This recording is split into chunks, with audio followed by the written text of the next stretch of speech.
আসসালামু আলাইকুম সকলকে, আশা করি সকলে ভালো আছেন। আজকে তৈরি করেছি মজাদার তালের ক্ষীর। তালের ক্ষীর বানানোর জন্য এখানে আমি 1 লিটার দুধের মধ্যে দারচিনি এবং এলাচ দিয়ে নিয়েছি। এবার এখানে আমি ভিজিয়ে রাখা পোলাওয়ের চাল দিয়ে দিব। এখানে আমি হাফ কাপ পোলাওয়ের চাল ব্যবহার করেছি। এবার দুধটাকে আমি জাল করে কমিয়ে নিব এবং এই পর্যায়ে আমি সামান্য একটু লবণ ব্যবহার করেছি।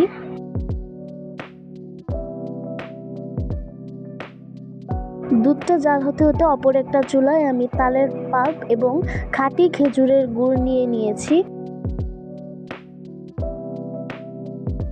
এই পর্যায়ে দুধটা বলক উঠে গেলে আমি এইখানে দিয়ে দিব কোরানো নারকেল।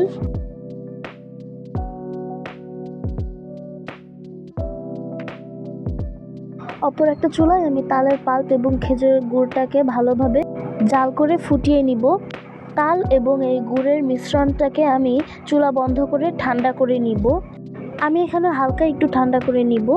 এবার এখানে আমি হাফ কাপ নিয়ে নিয়েছি গুঁড়া দুধ। দুধটা যখন কমে আসবে তখন এখানে আমি হাফ কাপ গুঁড়া দুধ দিয়ে দিব।